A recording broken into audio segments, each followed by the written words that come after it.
This is IndyStar Motorsports Insider Jim Ayello getting you ready for this weekend's IndyCar Grand Prix at the road course at Indianapolis Motor Speedway with three of the biggest storylines to look forward to.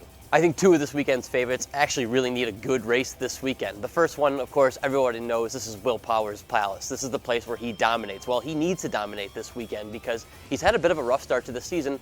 Not really been his fault. Lady Luck really has had it out for him in the first few races, but he's not been able to translate some really good starting spots into good finishes. So he's going to need to unfold a month of May a little bit like last year where he swept. He won the Grand Prix. Obviously, he goes on to win the Indianapolis 500. I'm not saying he probably needs to do both of those things again to get back into the championship hunt, but he's starting to fall further behind guys, and he needs to start playing catch-up. The other guy who needs a good race is his teammate, Simon Pagenaud. He's the guy who's won the other two races at the IndyCar Grand Prix. He needs to start showing that he can really perform well on road and street course circuits. Last year, they kind of flummoxed him, and he never really figured him out. This year, he's starting to perform a little bit better, but this would be a place where you could really put a stamp on that. A win at the IndyCar Grand Prix, and Simon Pagenaud is right back to championship status.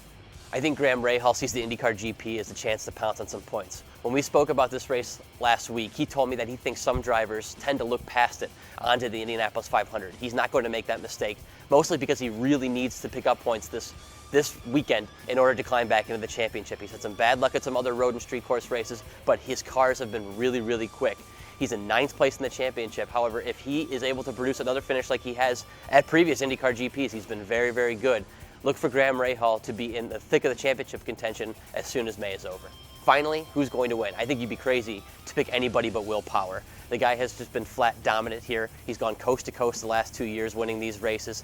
And we've seen in the past two races, Alexander Rossi and Takuma Sato have each won from the pole. We know how these cars perform better when they're not getting dirty air, when they're not in traffic. You get out front, you have a chance to dominate. That's what Will has done at the GP. That's what those guys have done in the previous races.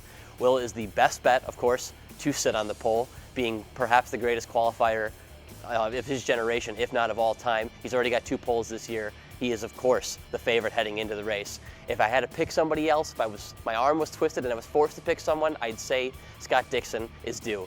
He's got a couple of runner-up finishes here at the GP. His performances here has been up and down a little bit in terms of qualifying and race day performance, but he usually figures it out by race day. Those 2 runner-ups, I think he might finally find a way to climb that top step, but I'm going with Will Power. He's my winner.